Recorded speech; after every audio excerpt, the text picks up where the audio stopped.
ಈ ಟ್ರಿಪ್ಪಿಗೆ ಹೇಗೆ ಬಂದಿದೆ ಅಂತಂದರೆ ನಾನು ನಮ್ಮ ಫ್ರೆಂಡ್ ಬಲ್ಲಾಳ್ ಅವರು ಬ್ಯಾಂಕಾಕ್ ಹೋಗ್ಬೇಕಂತಿದ್ದು ಇವ್ರದ್ದು ವಿಡಿಯೋಗಳು ತುಂಬ ಬರ್ತಾ ಇತ್ತು. ನನಗೆ ಹೇಳಿದ್ರು ಅವರು ನೋಡಿ ಅಂತೇಳಿ. ನಾನು ಕೊನೆಗೆ ಅವ್ರು ಮಾತಾಡೋದಕ್ಕೆ ಮೈಸೂರಲ್ಲಿದ್ದೀನಿ ಅಂತ ಹೇಳಿದ್ರು. ಕೊನೆಗೆ ಅವ್ರು ಮೈಸೂರಲ್ಲಿದ್ದಾರೆ, ನೀವೇ ಅವ್ರನ್ನ ಮೀಟ್ ಮಾಡಿ ಅಂತಂದಿದ್ದಕ್ಕೆ ಆ ಇದರಿಂದ ನಾವು ಈ ಟ್ರಿಪ್ ಜೊತೆ ಬರೋಕ್ಕಾಯಿತು. ಸುಮಾರು ಫಾರಿನ್ ಟ್ರಿಪ್ ಹೋಗಿ ಬಂದಿದ್ದೀನಿ. ಮೊದಲನೇದಾಗಿ ನನಗೆ ಇಷ್ಟ ಆಗಿದ್ದು ಹೇಗೆ ಅವರು ಕೋಆರ್ಡಿನೇಟ್ ಮಾಡ್ತಾರೆ, ಎಸ್ಪೆಷಲಿ ಫುಡ್. ಸ್ಟ್ರಿಕ್ಟ್ಲಿ ನಮಗೆ ಮನೇಲಿದ್ದೀವಿ ಅನ್ನೋ ರೀತಿಯಲ್ಲಿ ಅವ್ರು ನಮಗೆ ಅರೇಂಜ್ ಮಾಡಿಕೊಟ್ಟಿದ್ದಾರೆ.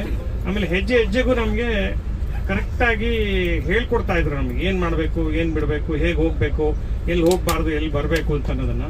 ಅದು ಭಾಳ ಮುಖ್ಯ ಆ್ಯಕ್ಚುಲಿ ಪ್ರತಿಯೊಬ್ಬರು, ಹೊಸದಾಗಿ ಬರೋರಿಗಾಗಲಿ ಹಳಬ್ರಿಗಾಗಲಿ. ಏಕೆಂದರೆ ಒಂದು ಫಾರಿನ್ ಕಂಟ್ರಿಗೆ ಬಂದಾಗ ನಾವು ಭಾಳ ಹುಷಾರಾಗಿರಬೇಕು. ಸ್ವಲ್ಪ ಹೆಚ್ಚು ಕಡಿಮೆ ಆದರೂ ಕೂಡ ನಮಗೆ ತುಂಬ ತೊಂದರೆಗಳಾಗುತ್ತೆ. ಸೊ ಅವ್ರ ಮೇಲೆ ನಾವು ಸಂಪೂರ್ಣವಾಗಿ ಅವಲಂಬಿತವಾಗಿರ್ತೀವಿ. ನಾನು ಅದೇ ಮನೇಲಿ ಹೇಳ್ತಾ ಇದ್ದೇನೆ, ಹೋಗಿ 9:30ಗೆ ಬ್ಯಾಂಗ್ಳೂರು ಏರ್ಪೋರ್ಟಲ್ಲಿ ಹೋಗಿ ಸರೆಂಡರ್ ಆಗಿಬಿಟ್ರೆ ವಾಪಸ್ ಬಿಡುವಾಗಲೇ ಬಿಡುಗಡೆ ಆಗಬೇಕು ಅವರಿಂದ ನಾವು. ಹಾಗಿರ್ಬೇಕು ನಮ್ಮ ಟ್ರಿಪ್ಪು. ನಮಗೆ ಚಿಂತೆ ಇರಬಾರ್ದು.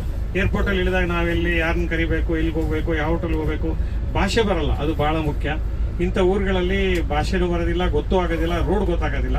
ಹಾಗಾಗಿ ಅವ್ರ ಗೈಡೆನ್ಸು ಭಾಳ ಮುಖ್ಯ. ನಾವು ದುಡ್ಡು ಅವ್ರಿಗೆ ಕೊಟ್ಟಿರ್ಬೋದು, ಅದಕ್ಕಿಂತ ಹೆಚ್ಚಿನದು ಇನ್ವ್ಯಾಲ್ಯೂಯಬಲ್ ಸಪೋರ್ಟ್ ಅಂತ ಇದೆಯಲ್ಲ, ಅದಕ್ಕೆ ನಾವು ಬೆಲೆ ಕಟ್ಟಕ್ಕಾಗೋದಿಲ್ಲ. ಯಾಕಂದರೆ ಅವರು ಕೂಡ ಸುಮಾರು ಓಡಾಡ್ತಾ ಇರ್ತಾರೆ, ಅವರು ಕಷ್ಟಪಡ್ತಾರೆ. ಹಾಗಾಗಿ ಅವರ ಆ ಕಷ್ಟಕ್ಕೆ ನಾವು ಬೆಲೆ ಕಟ್ಟಕ್ಕಾಗೋದಿಲ್ಲ. ನಮ್ಗೆ ಸಪೋರ್ಟ್ ತುಂಬ ಚೆನ್ನಾಗಿ ಕೊಟ್ಟಿದ್ದಾರೆ. Thank you very much Ravikumar. Thank you.